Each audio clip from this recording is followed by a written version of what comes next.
Hey everyone, and welcome to another edition of Burton Ballers. And today I'm going to be talking about two transfers that got away, two players that we were linked with who are probably not going to be coming to Chelsea.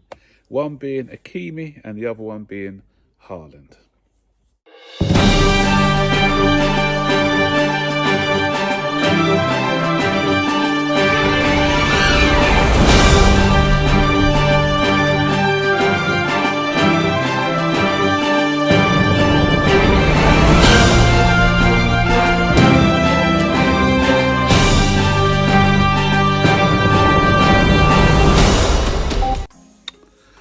So guys, not great news if you're a Chelsea fan at the moment. For last week, everyone was upbeat. They thought Hakimi was going to be joining. People were all putting their lineup for next season, and everyone had Hakimi in there. People had Haaland in there.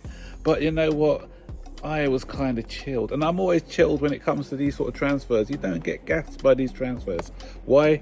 Because I said until I see a player holding up the shirt, that's when I get excited. You know, having agreed deals with agents and intermediaries and everything else, that's not a guarantee that a player is going to be joining us. Even having some top sources like DiMarzio and others saying that Chelsea are in the driving seat. You know, again, guys, that's not a guarantee. You need to relax. You need to chill. But here's my thoughts on this, especially the Hakimi deal. First of all, I feel that Chelsea probably were approached by Hakimi's agents rather than the other way around.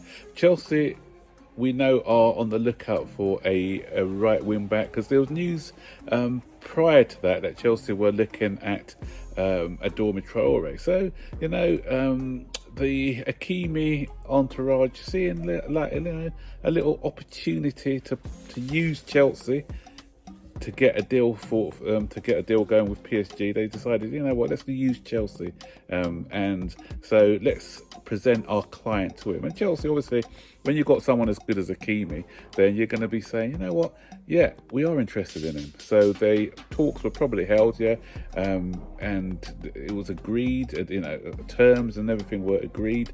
But you know what it did? It prompted PSG into action, because PSG had agreed a deal way before Chelsea, and they didn't want to meet the asking price for Inter Milan, and at the time there was nobody else in for them, so they were kind of relaxed about the deal and thought that they can bring the price down. But with Hakimi's agents using Chelsea, you know, and said, you know what, now that we want to create this bidding war. What you got to realise, and I said it in a couple of my videos, Chelsea never actually put in a bid for Hakimi.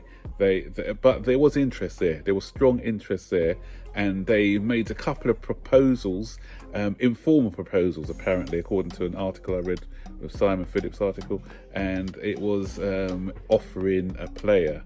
So players were discussed, and like Alonso was one of the guys mentioned, and Inter Milan were very keen on Alonso. So you know, and something was leaked. I think, I'm not sure if it's Inter Milan who leaked this out. Maybe again because they're playing games, because they want a big fee for them as well. So they made known of Chelsea's interest, and the fact that they were quite unwilling to do a deal with cash plus Alonso. Was this posturing, or was this a way of getting PSG to improve their offer? Whatever it was, it worked, because PSG then came in with an improved offer for Hakimi, and this I think it's €70 million with add-ons, and Inter Milan seem happy with this. So it looks like PSG are going to be signing Hakimi. I said are going because, as I said, he has not holding up that PSG shirt yet, so it's not a done deal, but it's looking likely that he's going to go. It's a matter of when, I think, not if he joins them. So that's the way it works in the transfer market, guys. That's the way it works. Sometimes you get players who kind of play you off just to try and get the deal that they originally wanted. And a lot of supporters, maybe from opposing clubs, are going to be saying that Chelsea were turned down by Hakimi. A, as I said, we never put in a bid. B, PSG were always his first choice, and it's not really for footballing reasons as such. It's mainly because his wife, who's an actress, apparently she feels there's going to be more opportunities for her in France. A lot of his family are in France, and if you look, he's Moroccan, and they've got a lot of French-speaking people over there. So the ties there are better, because there's a lot more Moroccans over in France than there are in the UK. So it all added up well for him to go to Paris rather than to London. So that's one we've missed out on. So we probably go back in for Traore. I know a lot of people don't want Traore, and I think most of them is. I think if Traore was the number one choice before Hakimi's name came up, a lot of people would be happy with him. But there's going to be more people not wanting the Traore deal, and mainly it's because of their disappointment of missing out on Hakimi. But I think Traore can come in and do a job for us, so I'm not opposed to a Traore coming.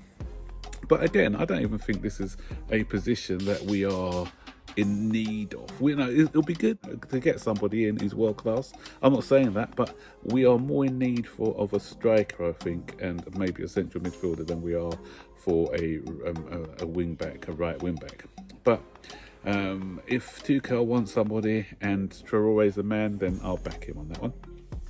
Moving on to the other story now, and it looks like the Haaland, because with Haaland now, Real Madrid have come in with an offer, if Marca are to be believed, because these are reports. And Marca are not the most reliable, and they are the Real Madrid mouthpiece at the moment.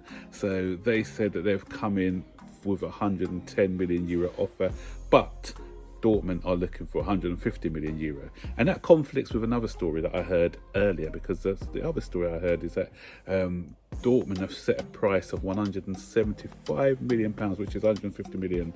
I'm sorry, €175 million, which is 175 million pounds. That's the price that they have put on his head if he was to move in this window. So Chelsea are reluctant to pay that 150 if those reports are correct. And if he is available at 150, it's a high price, but I think it's a price worth paying. I've mentioned that before. Don't want to dwell on that too much. But if we want to be a big club, we need to think like a big club. We are a big club. We are a big club, but we've got to think like a big club and stay on top and try and, if it takes 150 to get who potentially is going to be the best player for the 10 years. Is a new taken over from Ronaldo's and your Messi's, then that's the sort of price we need to pay.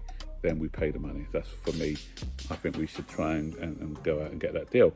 But it's if Real Madrid are sniffing around as well, then it's going to be difficult. But another report did say that there's 3 clubs that Haaland was willing to join, and it was Barcelona, Real Madrid, or Chelsea. So if Chelsea put in a good enough proposal, we don't know. But there's a lot more lengths to go with this story. So if I hear anything else, I will post another video. And finally, they're saying that if we don't get Haaland, the alternative will be Lewandowski. Pini Zahavi, I think, is his agent. He's got good relationships with Roman Abramovich, and there's talk that we will put in an offer for him. But you know what, going back to what I mentioned at the beginning, I cannot see Lewandowski leaving Bayern Munich, and this could probably be another agent trying to play us off to get more money for his client, because last season we were linked with him and he ended up signing an improved contract at Bayern Munich, and maybe he wants a bit more money, so he's using Chelsea as leverage once again.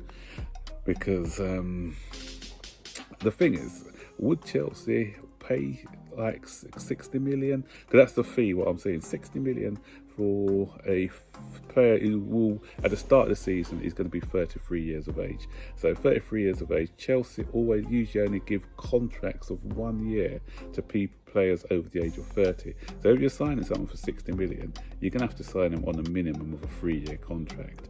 So that'll take him up to 36. So are Chelsea prepared to pay that much money with no sell-on And price, Chelsea are, they're quite shrewd when it comes to doing business deals. So for me, as a business sense, it doesn't really work. If he was on a free or something like that, maybe, but to pay 60 million for somebody of his age, I just can't see it happening. So guys, those are the stories for today. What are your comments? What do you think? Disappointed that we didn't sign Hakimi, or do you think that was just a luxury signing that we could do without anyway? Do you believe are there any legs in this Lewandowski story, or is it just another one where agents are trying to get him a better deal at Bayern Munich? And Haaland, do you think we've got a chance of signing this window, or do you think that's dead in the water as well? Stick your comments in the comment section, guys, and I will see you guys on the next video. So take care. Bye-bye.